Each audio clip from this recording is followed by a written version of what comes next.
there is hope for traditional media and especially for the press. If you want to start by the global picture, one should take the New York Times, which is, the leader in, transitioning a traditional paper to a digital business, digital media. Mm-hmm. And what they've been doing basically shows that there is a way. They've been charting a new course for traditional newspapers and for traditional media. And they've shown that basically what matters is the value that you bring as a journal, as a newspaper to your readers. And that value is content more than being an advertising platform. So as long as you bring the proper value to your readers and that they're ready to pay for it, well, then in that case, there is hope and there's a lot of potential. So this is what the New York Times has done, and a lot of other newspapers have been doing that. And this is on our small, limited scale. This is what we're trying to do here in Beirut.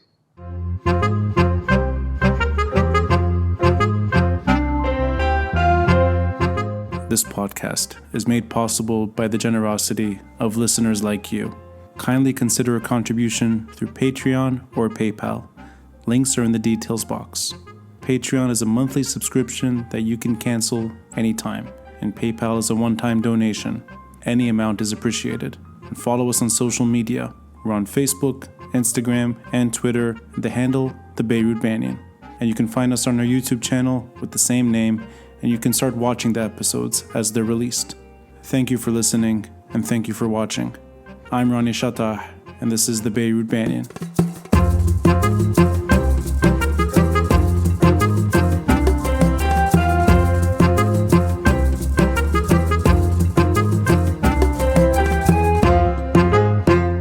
As a sort of individual reader, I'm happy to see familiar names joining L'Orient-Le Jour. So they've been on the Lebanese scene and they're well-respected journalists. Some of them from the Daily Star and some others, but some familiarity, I think, makes an amateur reader like myself more eager to read and subscribe and of course pay. And I'm glad you brought that up from the beginning. Is that really the way forward? Advertising aside. And I know you focused in on content, and that's the sort of issue at hand. And then there's ways to monetize. But is that now the backbone, or for that matter, even the lifeline for traditional media, so that it's not shared without sort of pay, that you need to pay to get premium content? Do you see it that way? Absolutely. It's not the only source of revenue, apart from some specific, specialized outlets. Yeah. But in general, it's definitely going to be the backbone of the transition of traditional media towards digital, and this is what we're seeing kind of everywhere, and it is succeeding. Now it's hard because what happens is that it's definitely not as profitable as the old business model used to be. Right. Before everyone used to have, a market that was kind of established with, distribution channels that were established. And then you had advertising, and advertising is 100% margin. You just produce your newspaper and then you get advertising on top of that. And it generates a very substantial source of revenue. And that source of revenue has not disappeared, but it has, for us in Lebanon, it's very hard. So it has shrunk a lot. Outside, in the Western world, it has decreased a lot as well, but it hasn't disappeared. So there still is some advertising revenue that helps finance the newspapers, but it's not as important as it used to be. So now it's just kind of a side revenue, and the backbone is definitely paid, subscriptions, basically. And I apologize for this. This is a bit of a silly question, but when L'Orient-Le Jour goes English, and I saw the launch date was just last week, it was the 15th, if I'm not mistaken. I was excited, and I apologize, this sounds silly, but I went to my phone to read L'Orient-Le Jour's English edition. I had no expectation for a physical copy of the English edition. Is there a physical copy, or is that being sort of sidelined altogether and it's strictly digital? So there is no physical edition for English. There is one for French, obviously, Right. that we're Yeah. keeping and that we will sustain as long as possible. And I think that it still has, several years, possibly decades to go. But in English, a print version would not make sense at all. So this is why we didn't publish any print version. May I ask you though, and this for me, it's very curious terrain. Why does it make no sense today to print an English edition? Is it simply that the English speaking or English reading audience will not want to buy a physical version, and that the French audience is still large enough and maybe old enough to want that as opposed to digital format? Or is it really just a financial decision that the audience may be less in Lebanon and more abroad, and therefore you need to reach them somehow, and it'll be digital rather than a hard copy? So definitely, I mean, it's a double a double reason for that. First, which is the influence kind of criteria, which is if you're a media, you need to talk to as many people as possible. And the second reason is the financial perspective. So for the first one, obviously, if you're on print, you can only distribute to a limited market, and especially for us in Lebanon now, first, obviously, so you have to kind of delete the diaspora from your target because you can only target Lebanon. Yeah. And then even in Lebanon, what is quite sad is that we've seen the distribution channels shrinking a lot. Typically, traditional outlets like bookshops, libraries, and stuff like that, they've kind of nearly disappeared from the streets. It's pretty sad. But I mean, I used to live in Jamaiza at some point. Even on Jamaiza, which is really a street where you can walk quite easily, etc., where there's a lot of shops, etc. There was not even a bookshop. I was not even able to buy L'Orient on Jamaiza. Well, it's like the most francophone street I could find. So this is quite sad. So in English, it's even harder, and the market for print in English is probably even smaller than French.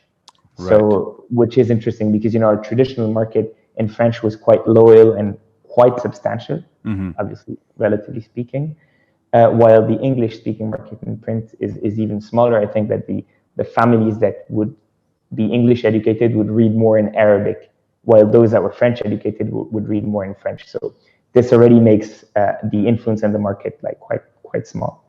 Now, from a financial perspective, both on revenue as well as on cost, it didn't make sense. Revenue basically because there's no more advertising on print, and an important part of the revenue generated by print was advertising, and also because the revenue you generate from your print subscription or print sales in Lebanon would be in lira, while our main goal now, in order to sustain ourselves and to generate some margin, is selling subscriptions outside and generating fresh money revenue, basically. So that on print is impossible. And then from a cost perspective, you pay your paper in fresh money. So basically, if you're running the print business, your revenue is in local money, in lira, and your cost is in fresh dollars. So your margin has been like completely destroyed. So that's one of the key issues with the print business now in a newspaper. And if I'm overstepping, of course, you let me know. I'm again, maybe it's born out of pure curiosity. Would an English opinion page, or let's say even an English edition altogether, it's analysis, opinion, and the like, everything, even reporting, sort of the costs that involve with basic reporting, would that be possible without subscribers abroad? Or is it really you need to have foreign subscribers today pumping in fresh dollar? And I mean it really in pure sort of numbers, that could something like this even exist without an international audience sending money back to Lebanon? So after the devaluation, I think it would not be possible. I think exporting has become a necessity. And I'll just take this occasion to talk about the business model, because it's quite interesting. It really, what we've been experiencing as a transformation from a business perspective is kind of what Lebanon should or is partially going through, but not enough, which is we've shifted from a business where we used to import raw material Yes. and sell locally. Right. We used to import paper because we don't even produce paper here. We don't produce ink or whatsoever, and all the plate and like all the material to print we didn't have. So we were importing the raw material and selling locally. Mm-hmm. While moving to digital, what's happening is that we're producing locally. Raw material is the journalist's brain and the developer's brains. Absolutely. So it's all local production, and we're selling outside through digital channels. So we've become a local business that exports basically, and this is something quite drastically changing, and this has allowed us to sustain. I actually find it both creative and almost it's high time as well. And again, I speak from my own side. I had بتموز آخر July أول August وأنا ماشي بشارع بلس. And honestly, you're living technically in a war zone, and everyone's sort of tight on money, and newspapers are printing less and less pages. And I would go every morning to pick up, I think, just 2 pages of the Daily Star. It was just 2 pages, if I'm not mistaken, back to back, as opposed to the regular length, which I don't know how long it is today. But that they were still sort of forcing a paper to come out every morning. And for me, that always, and I'm sort of dating myself a bit here, I thought that's sort of part of the story as well, that this is a form of resiliency, maybe, at least when it comes to local media. And I was proud to spend 2000 lira every day on the Daily Star. And that was the only the regular English outlet. And to me, I guess I still would like to see something on the bookshelf, which is what you were just saying, or even just in anywhere. It could be any place. Just having that physical copy to me is still something that I hold dear. But I know that even myself, I'm looking at my phone when I read, whether it's L'Orient-Le Jour or any outlet, I'm going to my phone. I don't have any newspaper ready at the door any morning, or I don't have a distribution sort of thing. And maybe that puts myself in a way, it's almost like a transitional generation, that I know the value of holding the news, and I know the value of having it by your bed when you wake up in the morning. And both, absolutely. I think both are at play. Absolutely. Ronnie, I'm not going to ask you where you were buying the Daily Star and not L'Orient in 2006, but we'll talk about that later. No. Let me interrupt. It's because if I tried now speaking French with you, my listeners would dramatically go down, and I would only curse you with my French. I that's why, to be honest. No, but I think I may have said this in sort of private communication. I was doing Google translation for L'Orient-Le Jour. So I would literally open the web browser and then have Chrome sort of tell me what was happening in English. And this is my flaw at the end of the day. This is my as long as you read, you can translate as much as you want. It's fine. But now you won't have to do it anymore. So, yeah. Exactly. And you know what? Actually, this is a nice segue to talk about perhaps why you think that the time is right. And I'm curious, is this a consequence of seeing Lebanon on the news more and more outside of Lebanon? So the last year in itself has been very dramatic for Lebanese in Lebanon. But it's funny, people that I meet away from Lebanon the recent months, they know pretty much what's going on. So it's on the news. The blasts, I think very few people on planet Earth missed out on that. It was a very widely covered story. But even the economic downward spiral and the ongoing protests, even Macron's visit, I was having dinner with people that have never been to Lebanon, but they know about Macron and they know about his visit. So Lebanon is on the news more and more. But is that part of the angling now, that it's the right time to take L'Orient-Le Jour to a more English-speaking international audience, or was it happening already, that you were going to go English, and it would have happened with or without the protests, with or without this sort of dramatic news coverage? So it's definitely the right time. Now it's not something new. We've been planning that for a while. I've been thinking about it for as soon as I joined. I joined the newspaper 5 years ago, and since then, one of my main projects was to develop it. And we've been discussing that with our chairwoman, Naila Defrege, and with the board and with the team, should we stay in French or should we expand? Right. But the main, let's say, thing that changed, the main switch that happened that pushed us to launch, more than the news, it was the success of the business model, which is basically a spike, an increase in subscriptions. So I've been pushing and wanting to launch for a while, but the board and advisors and stuff were telling us, guys, go slowly, because if you don't have a proper digital business model that is really working and that allows you to sustain, in that case, you can, add, recruit the team and add some costs. But if you don't have a proper revenue model, then you're going to just collapse the whole business. You're just going to go bankrupt. So take your time, make sure that the French part works.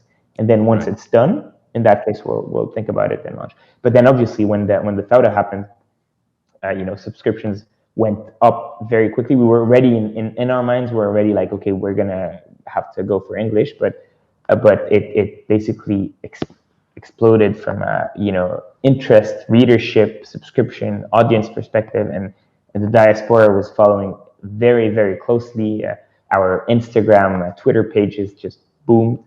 And basically what happened is that in November or early December, I guess, the Daily Star started having some internal problems. So I saw a lot of the team leaving, and I was like, we should not allow those people to leave, because Lebanon is already experiencing a massive brain drain, which might be the worst problem that we have on top of all the other crises. It's probably the deepest problem, because it's the one that's going to affect us on the longest term. You can solve the garbage crisis and probably fix the environmental part in a couple of years, but fixing the brain drain takes decades, generations. So while seeing all those people leaving, I was like, we really need to keep them here. So what happened is I just called them all and told them, look, let's sit down. This is how I met Benjamin Red, who became our managing editor. And I told them, guys, you need to stay here, and we're thinking about a project, so let's discuss it together and let's try to build something together. Since you brought up Daily Star, I'll go one step further. I remember those. I mean, it was sort of it was expressed online by Ben Red and by Timur Azhari that sort of the pay wasn't satisfying, or it wasn't satisfactory. The sort of delayed payments, and there was this resignation and became a bit public. And I actually was lucky. I managed to do episodes with Ben Red, Timur Azhari, and Joseph Habouche, I think, was the editor. Is that? I hope I had his name. Yeah, he was one of the reporters at the Daily Star, I guess, or editor. Yeah, he was maybe a desk. I don't remember the exact title, but they all left. And it crossed my mind that there must be an alternative here. Otherwise, it's sort of, the landscape will be altered fundamentally. And it actually surprised me. I thought the Daily Star was going to go. I really thought that it was sort of on its way out, and that it lingered and it's still there was a bit surprising. But it seems right that there should be at least friendly competition in this space. And I'm glad L'Orient-Le Jour is the one doing it. Can you remind me, was there an Akhbar English edition at some point that kind of stopped, that they had a digital English section? And they absolutely, yeah. Yeah. There's been several media that media outlets that published in English online over the last years. There's been Now Lebanon, which was quite successful for a while. Yeah. There was, and then Al Akhbar launched English. Nahar launched English. Right. Yeah. I'm wondering if other Naharnet, obviously, also. Naharnet, yeah. And I'm embarrassed. I should remember. I used to contribute to Now Lebanon on occasion, so it shows you how it's some time ago. It's about 12 years ago or so that I last wrote a piece for them. But they all didn't sort of find a way to make it through. Is it that L'Orient-Le Jour already has a loyal base, that it's well-established paper, and it's in a better situation to do something like this, rather than something from sort of that comes out of nowhere? And An-Nahar's English, I mean, it's, I think, probably a very small investment compared to the main sort of news. Naharnet, is sort of a strange beast. It's there, it's always there, and I search it every day, but I always think of it as sort of 1990s software, and maybe like, you know, a few kids that have been on an old web browser. But it's reliable, it's reporting, it's reliable, and it's Yeah. translated. Yeah, but is that really the magic here, that you have an old institution that can try something like this, and if it doesn't succeed, it's fine, because L'Orient-Le Jour will stay regardless? Is that sort of So how? Yeah. it's one element that allowed us to invest and to launch a new project. If we didn't have this solid, loyal reader base, we would have not been able to transition Yeah. towards digital, because that requires, it requires some money in order to be able to invest. You have to be robust, and you also need to have, it's obviously much easier if you start and you're already credible and you already have a reader base. Right. But that was clearly not enough. It's a totally different way to operate, way to write. It's a different business model. I mean, your revenue sources are totally new, so it's not easy at all to shift from print to digital. It requires a lot of work, a lot of investment, and a lot of time. If you look at what's been going on in among the Western media, because this is, the models that we're kind of following, it took them, close to a decade to do the shift, and that's for the ones who've succeeded, because a lot of them have died on the way. I mean, if you in the U.S., there's thousands of newspapers that have disappeared. Every town used to have its local newspaper, Right. and those ones have died, and that's a total disaster for local culture, for local transparency, accountability, information, communities, etc. But those who succeeded, it took them. The New York Times was in a very bad situation, I think. In the late 2000s, it was probably, I think, Carlos Slim, the Lebanese Mexican billionaire, invested in the New York Times, I guess in 2010, around, right after the financial crisis. And it really became profitable and successful around 2016, 2017, and now it's doing great, and still, its profits are not huge. So it takes a long time. So for us, it was kind of the same. We started shifting around 2014. That was before I joined. At the time of Naila and the whole team, they put up a paywall for the first time on the website. Right. And I think we were probably one of the first websites, news websites in the region, to put up a paywall on the whole content, not just on some specific parts. And this is where our digital transition started, but that was clearly not enough. Then we had to rethink our strategy, to learn how to monetize content, to learn how to market that, learn all the news e-commerce operations, and also learn how to tell stories, how to do digital journalism. So live news, special formats, etc. So it's a lot of work, and it takes a lot of time.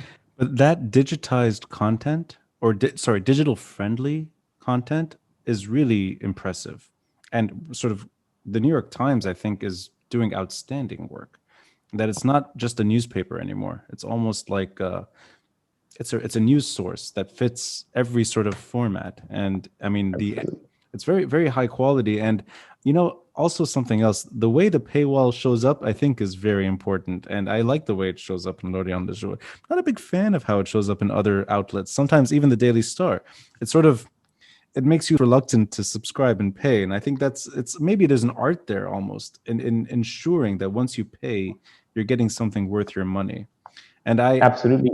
Yeah. UX is very important. So user experience and design is very important. Typically, that's some of the points we've focused on a lot, and we've invested a lot. So we went to Paris for the first time, like 4 or 5 years ago, to search for the top specialized design agencies that would do only media websites, and we picked the best ones from them, and we started working with them. So it was obviously a bigger investment than if we had done it in Lebanon. But unfortunately, we couldn't find top-notch designers based in Beirut, so we had to go outside to get them. But also that, I mean, some of the shining stars that are involved now are very familiar with alternative media. So whether it's Ben Red or anyone that sort of has access, And it's not just social media. I mean, he has his own podcast as well, the Lebanese Politics podcast. That they kind of they're familiar with the ways that sort of traditional old media doesn't operate. It's not just sort of standard newspaper stuff. And it makes someone like me excited to see what's in store. Yeah. At the end of the day, what matters is the quality of journalism, the quality of your articles and of your content. So the reality is that yes, there is specificities about digital journalism. Typically live news, obviously video if you want to do quality video, which we don't do. There are some specificities, but what really matters is the quality of your piece, no matter the format, no matter the outlet. Is it print, digital, magazine, online, Facebook, etc. So if there's a great piece, a great reportage, a great investigation, a great opinion piece on print, I can assure that this piece will also succeed online. You might have to tweak a little bit, the titles, because print titles and web titles are generally a bit different. You might have to add some links and some keywords, etc. But overall, what really matters is the quality of the piece, and that does not depend on your outlet. Yeah, I'm going to ask you a question that I asked Nayla Twaini during the protests. I asked her about a Nahaj situation, sort of dealing with a very newsworthy subject and also having to challenge other forms of information that are not always accurate, and maybe even the attention span of the consumer, the sort of how much reading someone is willing to do right now. I'm curious, and I appreciate your emphasis on content, and I actually share that sentiment fully. And someone like me, I would rather see L'Orient-Le Jour sort of posting something rather than an anonymous name with information that's unreliable. But how does L'Orient-Le Jour challenge that? Because I even hear sort of whispers of misinformation, and it's not just Lebanese diaspora, it's anyone who's trying to maybe engage the moment, that they've seen something that's just not true, but they share that information. And it's your job to maybe fact check your friends or fact check somebody who thinks that they know what they're saying and it sounds accurate, but it's not there. How do you deal with that? Is there, or even maybe a more basic question, is there a way to deal with that to begin with? Because that's something that shows up on your WhatsApp or even sometimes on Twitter. And I have to admit that it's something that personally made me completely crazy during the Sauda, during the revolution, and now recently after the explosion. The number of unbased, unfounded theories that were circulating. Sorry, I'll just interrupt you. Even when it's a horrendous event like the blasts 2 months ago, you that's the moment you don't want misinformation sort of infecting your view. And I saw it spreading like wildfire. So I'm glad you said it made you go crazy. You're sort of involved in this world directly. How do you cope, and how is there a way to deal with this from your side, from somebody in traditional media? There definitely is a way, and we've been trying to emphasize that as much as possible. So what our team does, especially our chief editors in French, Émilie Sueur, Elie Fayad, Sahar Al-Attar at Le Commerce du Levant, they train the team to focus on verification, fact checking as much as possible. So every time there's a claim that they hear or they see on social media, etc., our journalists focus a lot on making sure that this information is right, is proper. They're gonna check it and double check it and see various sources before they publish anything, because this is what differentiates us from other sources, from what can be shared on social media, from WhatsApp messages, etc., or even from some media outlets that are not as thorough and not as conscious on verification. So we spend a lot of time on that, and this is also why we were able to make our readers pay. It's because they know that there's a lot of work behind that. There's always a journalist, and then there's a layer of editing, and sometimes 2 layers of editing behind an article that's written. So there clearly is a lot of work that's put inside to make sure that we're not sharing fake news. Now, fact checking by itself has become, a kind of a standalone activity, which we are not doing yet fully, in a sense that you've got some newspapers, some news outlets, and especially some news wires like AFP, Agence France Presse, that have launched teams that are dedicated to fact checking. So, the New York Times has that as well. It's called the Upshot, I guess. Yes, right. And these Yes. people have basically full teams of journalists that spend their time checking and fact checking assertions by politicians, or information or rumors that have been circulating. And this is something very useful, but it's also quite costly and quite difficult. So it's on our roadmap. Inshallah, one day we'll be doing full-fledged fact checking with teams that are dedicated to that. But it's a bit it's on the road ahead, let's say. And is this sort of let's say maybe ethics is the right word here, I'm not sure, that the subscriber, anyone willing to pay, is that sort of any newspapers today, their ability to avoid clickbait, that you're not drawn to catchy sort of headlines that would lure a reader that's not entirely accurate or even reflective of what's happening, that L'Orient-Le Jour can simply dismiss that stuff, and it's getting its money, and therefore it can focus on content and not need to sort of get click, even though there is an advertising stream, but it's, as you said earlier, it's not sort of as important as the subscriber fee. Is that the way to do it? That you're pushing away the tendency to sort of lure people in for perhaps the wrong reasons? Yeah. Exactly. And what's good here is that the ethics blend well together with the business, in the sense that not only from an ethical and from a purpose perspective, from our journalistic values and our mission, we knew that we didn't want to do too much clickbait. It's not our focus. Our focus is quality news. Help the reader, help the citizen understand what's going on in the world around him.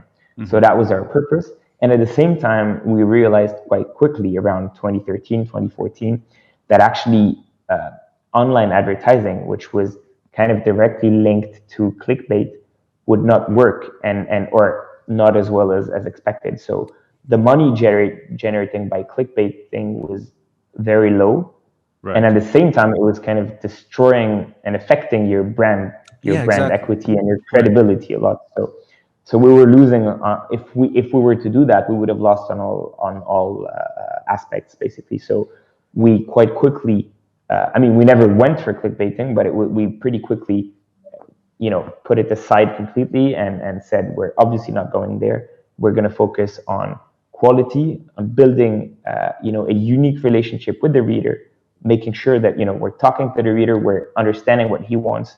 We're making sure that, we're also getting the content in the best way, in the best format possible, be it a newsletter, right, be it a push notification, be it an Instagram photo, or just a normal article on the website, making sure we get the article in the best way possible to him, and that he is interested in this article, and that at the end of the day, he's ready to pay for that.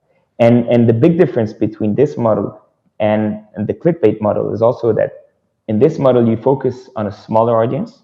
For us, we're talking about, dozens of thousands of people that at the end of the day will be potential subscribers.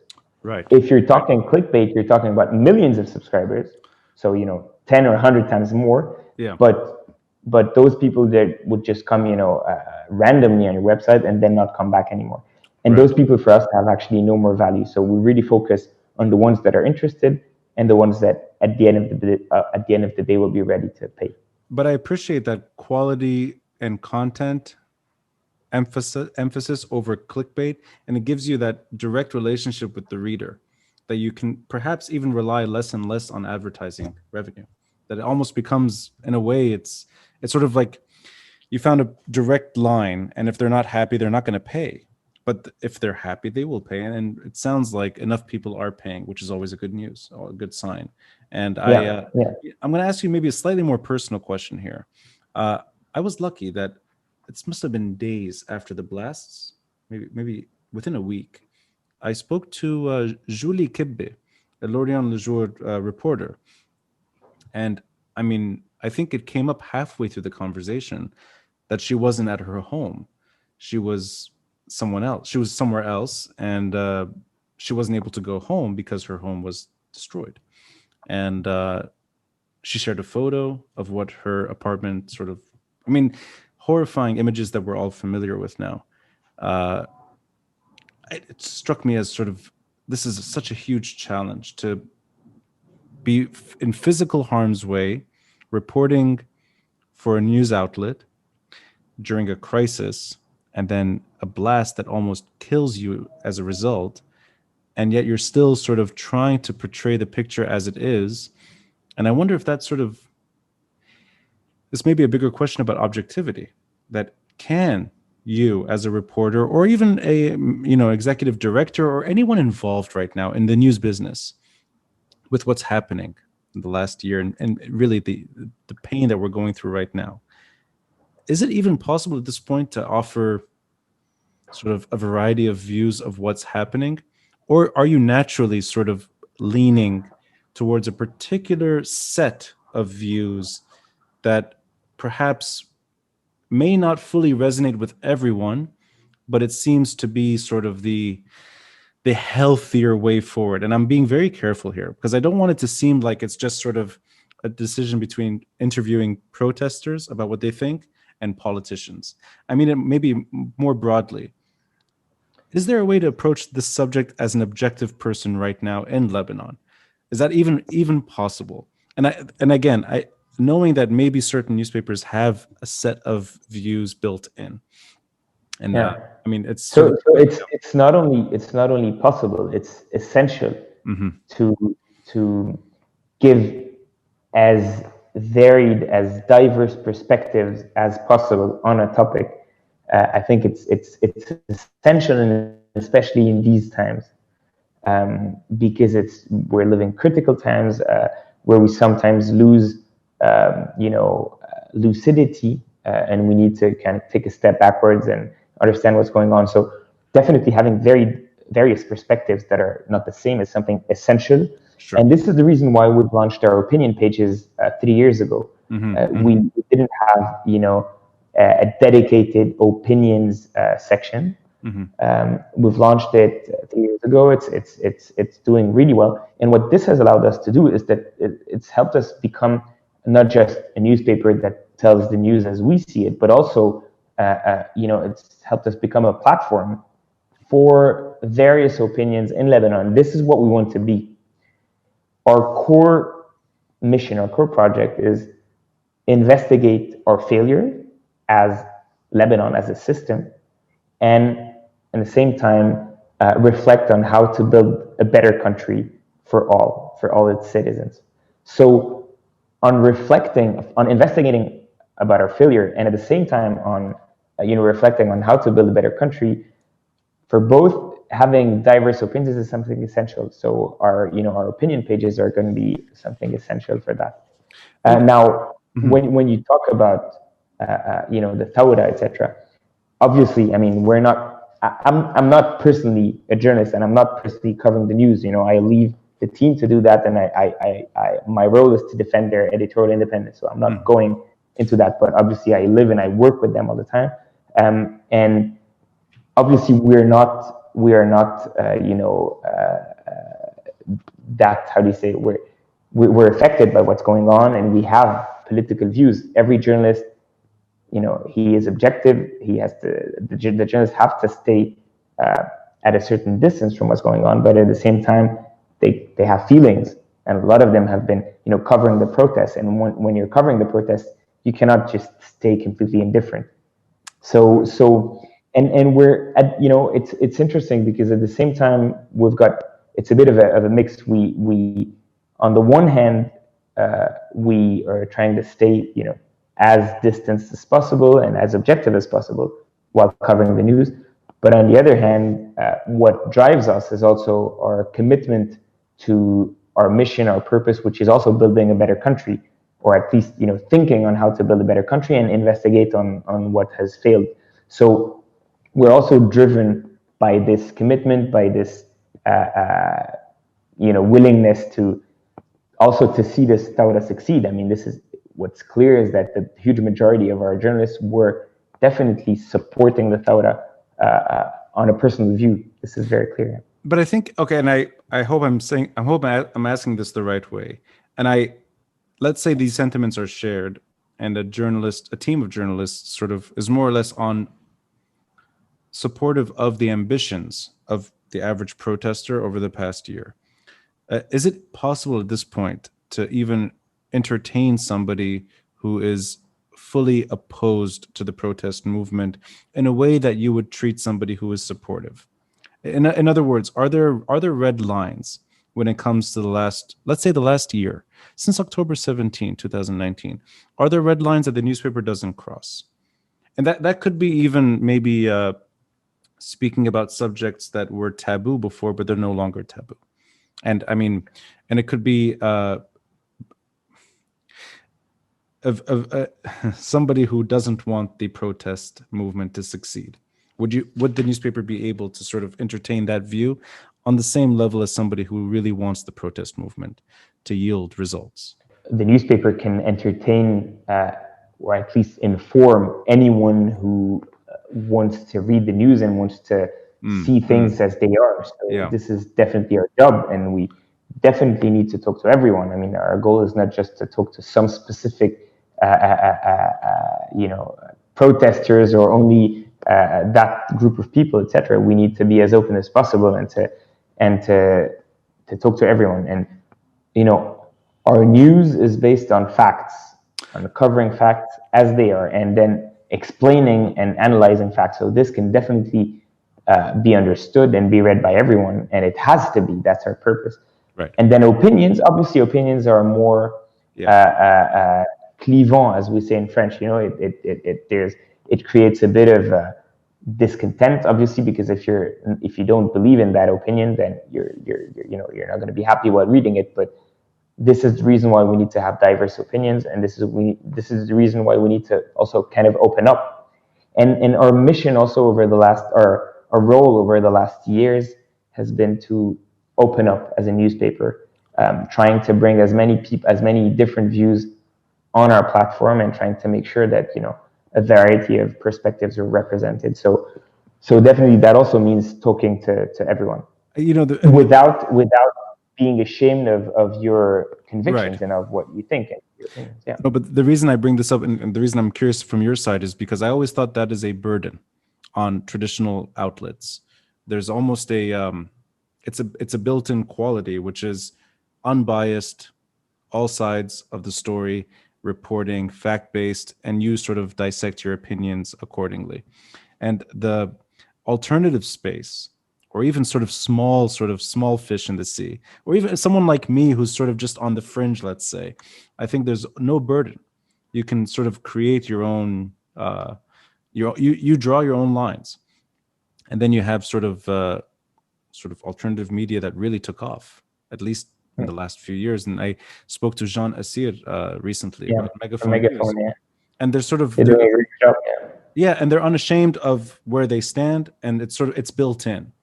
And they have their reporting, but the reporting, I mean, it's sort of like you take this as a group of students or whatever, youth, that are fully supportive of radical change. That burden doesn't really, or at least from my understanding, that traditional outlets don't do business that way. That it's always sort of a hands-off. And then the opinion, which is what you said, which is fairly new to L'Orient-Le Jour, is where you can sort of maybe have your slant, if you will. But it's sort of, it's left alone as opinion. It's not sort of hard news. One point is that we've always had opinions, but the difference is that before it was in-house opinions, while now we've kept the in-house opinions, but we've added, a new spectrum of outsourced opinions, which is very important because it brings very different perspective. Now about Megaphone, I mean, they're doing a great job, but definitely Megaphone is more engaged, has a clearer positioning on a political perspective than we do, in the sense that they're really with the Thawra, pro-Thawra, and they became the media of the Thawra. Right. It's almost like And it's very interesting. activist news in a sense. Yeah. Yeah. Exactly. So it's a very important question for us. How do we position ourselves? I'll give you a quick anecdote. While designing the marketing, the communications campaign for L'Orient Today a couple of weeks ago, we did it actually very very quickly. We were thinking with the communications agency to have a logo next to L'Orient Today, and the logo they proposed they offered us to put was, they suggested us, sorry, was a fist, the Thawra fist. Right. And initially we were all like, yeah, let's go for that. It's fantastic. We'll put a big Thawra fist next to L'Orient Today, Bigger and we're one. going to be, and we're launching on October 15th. We were rushing to launch before the Thawra's anniversary. So we were very close to validate that, and then my boss, Naila, the chairperson, came to actually she saw the visuals and the campaign by email, and she called me straight and she shouted at me like, "What are you doing? This is not okay. We're not putting this Tawra logo on next to L'Orient, etc." Obviously, our 99% of the newspaper supports the Tawra. We are, our values are with, accountability, against corruption, for building a nation and a functional state, for changing the system, against this, strong sectarianism, etc. However, it doesn't mean that we're the Thawra media. We're an Right. independent newspaper, and we're Yeah. not supposed to be officially pro or officially against the Thawra. So take that fist off, and this is what we ended up doing. Did you try a middle finger instead? Just like a slightly Some of more our offensive. recording and some of our opinions actually lift this middle finger up because Yeah. given the situation where we stand now, it's impossible not to do it anymore. We've gone to such lows that we need to be critical. We need to be very critical, and that's what we're trying to do.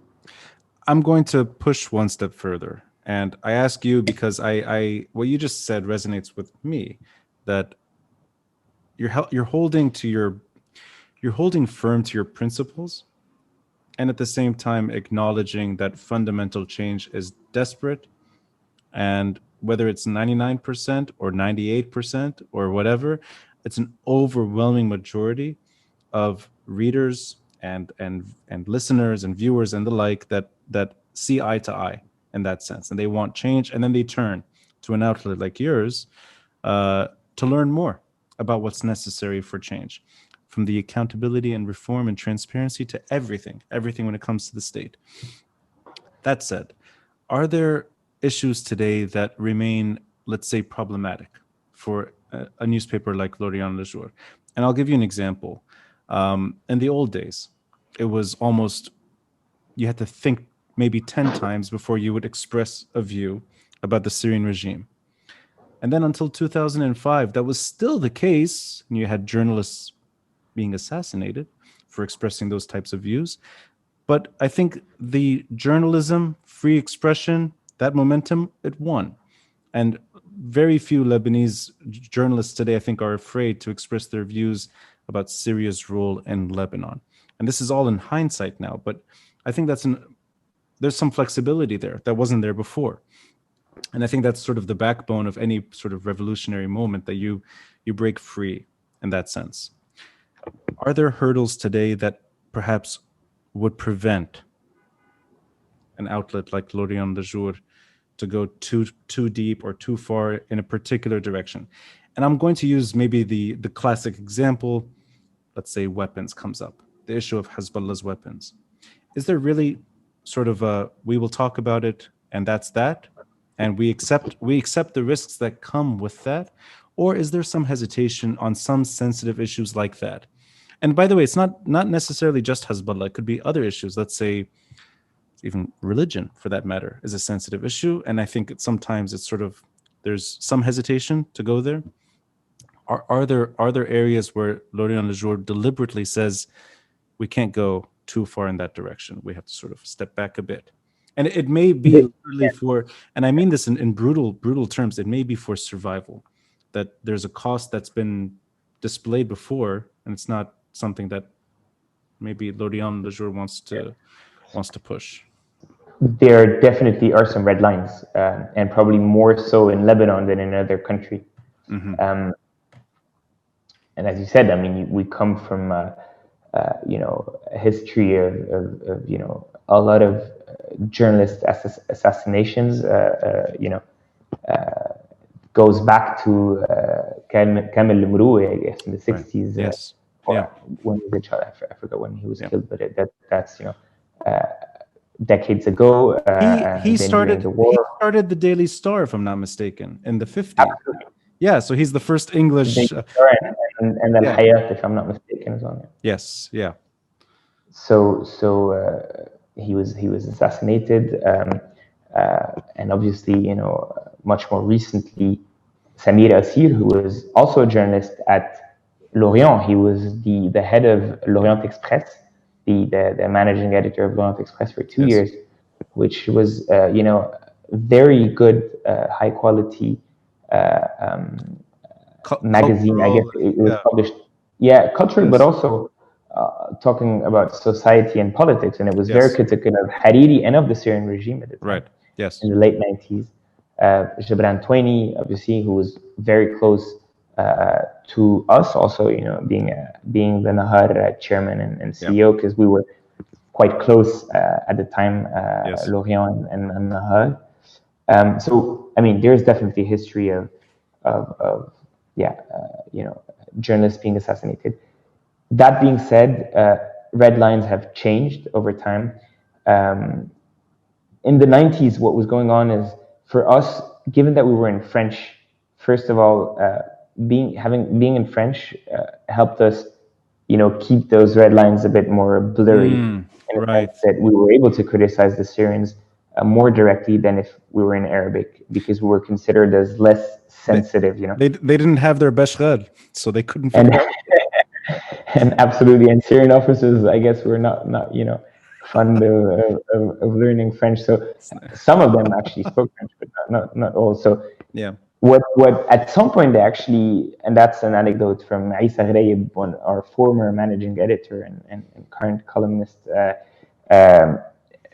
Once they sent a high-ranking officer to the newspaper, to Isa, and he told them, look, you can publish as much as you want, and you can actually even criticize the regime, criticize us, but don't touch the Alawite community. So don't go on the religion aspect, but otherwise you can go ahead. So this is where the red lines would basically settle. And in French, there were obviously, we had more room for maneuver than in Arabic.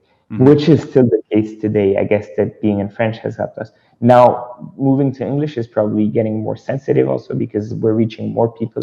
Right. And I guess that now in Lebanon, there's more people reading English than French.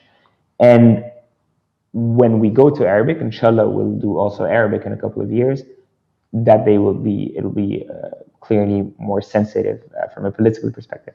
Now, where the red lines are today is, as you said, it's not Hezbollah's weapons. We talk about Hezbollah's weapons a lot, every day, nearly, and we criticize them mostly. That's the reality of what we read in our newspaper, that we're being very critical of Hezbollah's weapons overall, which it's not like the newspaper's lines, but the majority of our editorialists, of our columnists are critical of that. But that's not a big issue from a red line perspective. However, religion is probably more sensitive, and indeed, investigating religion and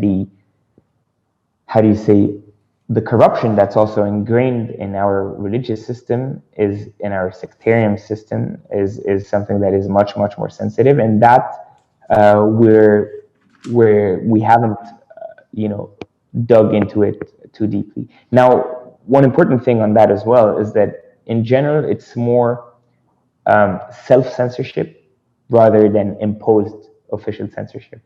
Right. So does that come up though, where you have a journalist in any language who is there? There is a story, and they don't even bring it to the table because that's it's sort of taken for granted that religion religious institutions are still just too sensitive to approach. Or has there been a case where it actually is brought up and there's a decision made which is don't the story will not materialize at the end. It's just not it's not appropriate. And it could be just an anecdotal example because I'm curious how it would sort of work, and that there's a story and then there's sort of we have to cut this, or is it already done by you bring a journalist on board who will do that by default? So I don't think it has happened, at least not recently at the newspaper. Um, so it's probably more self-censorship. Now, the reality is also that we are not, as independent as we want to be. We're not as independent as other media outlets like, The Guardian possibly, or like Mediapart in France, that is famous for its investigations, because we have a lot of contacts. Lebanon is a small society, is a small community in Indian, especially the French-speaking community is quite small. Yeah. And we're owned by 4 families, and those families are people among which mine, because my grandfather used to be the chairman and majority shareholder of this newspaper, and my grandfather used to know everyone in Lebanon, so which is politics for a long time, etc. And it's and the other shareholders, talking about Michel Helou, who passed away last year, but the other shareholders also have interests in Lebanon. So I'm not gonna lie and say we are 100% fully independent, etc. We have there are always some sensitive topics that that are not easy to publish in the newspaper. So my job has been to cement and to strengthen this line of editorial independence, and to basically keep the shareholders away from that, and tell the newsroom as much as possible with Naila, our chairperson, and with the editors-in-chief, and telling them basically, you guys write, and we'll protect you as much as possible and as much as needed. So when there's sensitive topics, our job is to hold the line, kind of hold the fort, and to prevent any sort of interference, even though there might be some shareholder or advertisers' interest in that. But until now, we weren't doing too much investigation. Now our job is to do more and more investigative work, especially with our English outlet, with L'Orient today. Yes. So it's definitely going to get more and more sensitive, and this is where holding the line becomes essential. And maybe a bigger question here, just the way things have been developing in the last few months in terms of intimidation, that you do have stories of security, internal security or other types of security that sort of call in independent journalists. By and large, they tend to be sort of social media figures. They get phone calls and they're sort of invited for a friendly interrogation. And then for the most part, not entirely, but for the most part, they're let go. But it's still a form of intimidation that reminds someone like me from the years surrounding the Syrian withdrawal in 2005. Is that on the radar? In other words, do you still find L'Orient-Le Jour is sort of shielded from that to a degree, that you won't have that kind of intrusion? Because for me, that is it seems like the whole cause is dependent on this type of rigorous, vigorous freedom of expression, and you lose the battle once you start sort of coming back home afraid to speak your mind. Absolutely. We're not protected from that. We're affected by this behavior from the security forces and from the mukhabarat, etc. Yeah. We had several journalists that were called into interrogations and that were questioned by the security forces or various sorts of mukhabarat, and especially the Ma'lumati, which is this unit specialized in Yes. what they call cybersecurity, but I don't think it does much more than harassing journalists in general, unfortunately. So we've had some problems with those agencies. We've also had some lawsuits filed by politicians against some of our journalists because Right. of opinion pieces, editorials that were too strong. Yes. So we definitely have problems, and this is something we're going to fight against as much as possible. I mean, we're going to defend our freedom of expression as much as possible. This is something essential for us. It's the core of our work.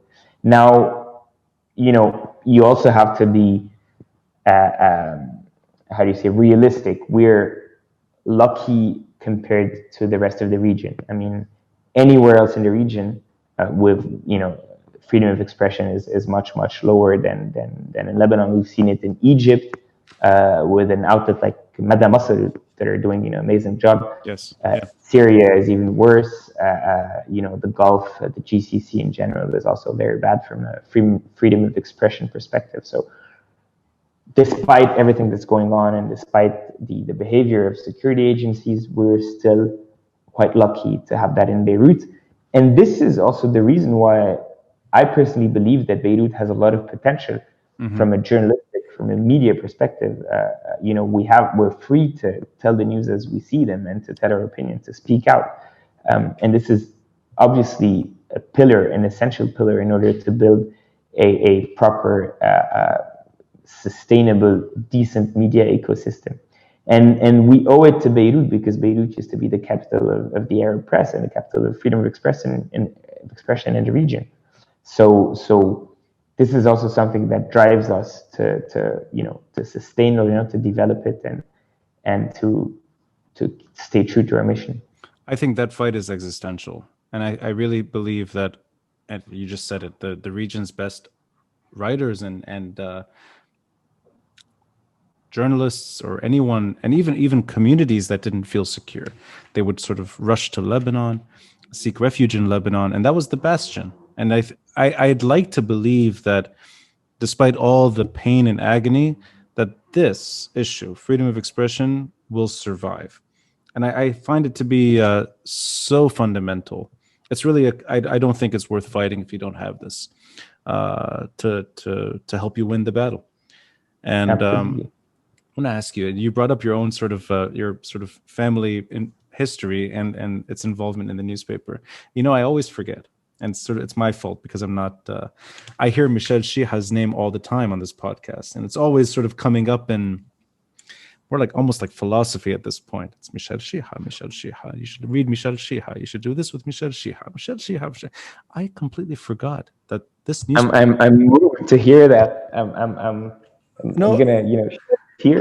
No, but it's that name has come up endless times, and then I always forget this, and it's my fault. L'Orient-Le Jour is a byproduct of Michel Shiha.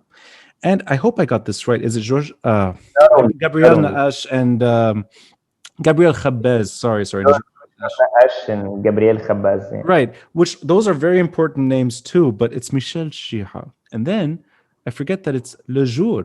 That's his newspaper. And it's two papers in one. Can you take me a bit from as much as you'd be happy to share it? I don't have to go into the whole story. I know it's a dramatic story, but just the aspirations from the French mandate, these figures that championed an independent Lebanon. I mean, these people are, in a way, it's almost like the elders, if you will. Yeah. And they wanted to see Lebanon sort of find its way forward. And this is from the 1920s and 1930s. Those aspirations from a century ago and where we are today. I mean, I'm trying to see, could things at some point down the road, maybe in our lifetime, could we see a country that's actually functioning the way those people would have wanted to see it? And maybe beyond them, us, our generation that is desperate for a decent state. And it's not like we're not aiming for the stars here. It's almost like at least a state that doesn't humiliate its people. And there's a population that has some positivity and some hope down the road, which is very hard to see right now. Are you betting on the future? And that you will I think you're asking too much from me, Ronnie. no, no, and I'm going to push you on this. I did not know that okay, your age, I know it doesn't have an impact on your job, but you're young enough, I think, to have hope as a default option, that you haven't seen too much tragedy with your own eyes, but you're also not young enough. In that sense, you're managing a newspaper, and you're also maybe seeing a year after this recent protests, you're seeing what's happened in the last year. So there's already that first experience of deep disappointment. Are you able to see down the road a country that is better rather than where we are right now? Or is there maybe a built-in caution? And this maybe comes with the terrain, that you have to be very cautious and not have that kind of hope, at least when you're reporting on real tragedy. I mean, I'll just stick to my personal opinion here and not represent the newspaper, because everyone has its own views, and what matters is more what the newsroom, what the journalists believe, what the editors believe, more than what I believe. My job is more kind of to safeguard the newspaper and to make sure that it strives, that it thrives. Sorry, that it sustains. Yes. But my job is not to tell my political opinion or what I believe. I leave that to the journalists. Personal. I'd like to know the personal. But my personal perspective is quite simple. I've stopped asking myself approximately 6 months ago, around April or May, when the Diab government started failing, basically started kind of collapsing. Yes. At that point, I just stopped asking myself whether there was still hope or not for the country, because it's too heavy a question for us on a personal level.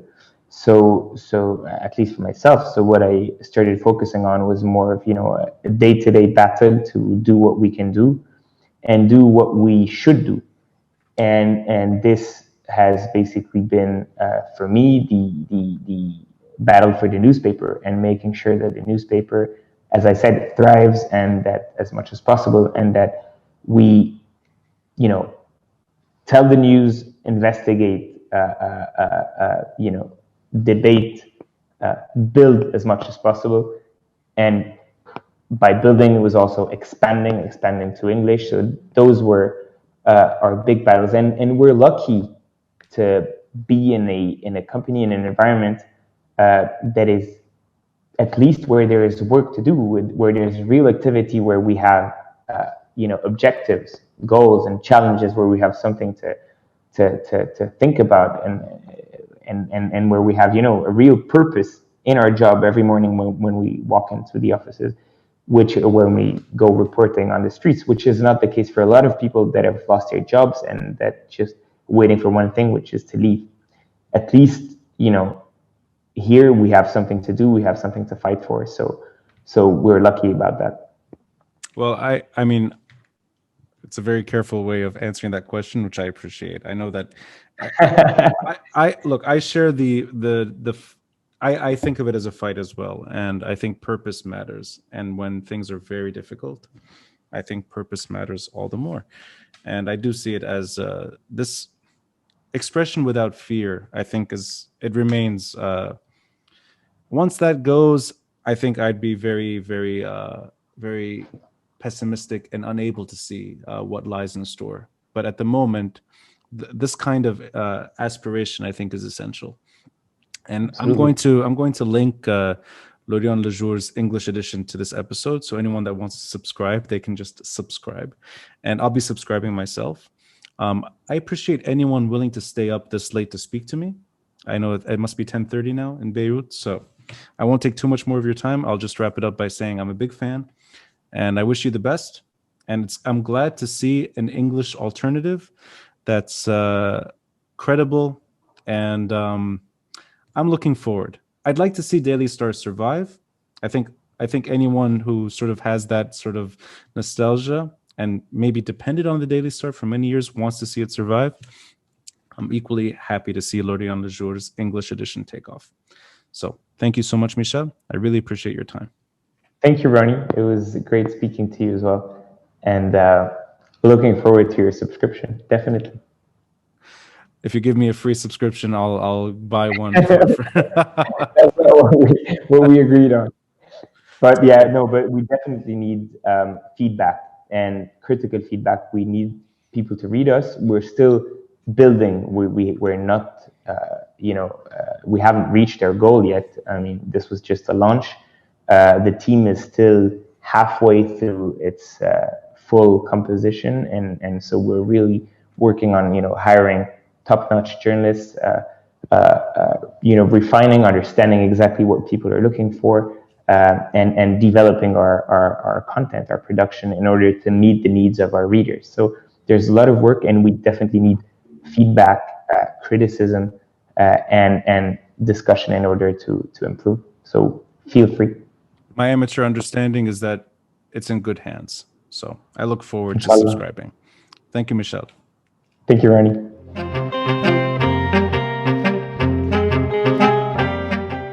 Thanks for listening.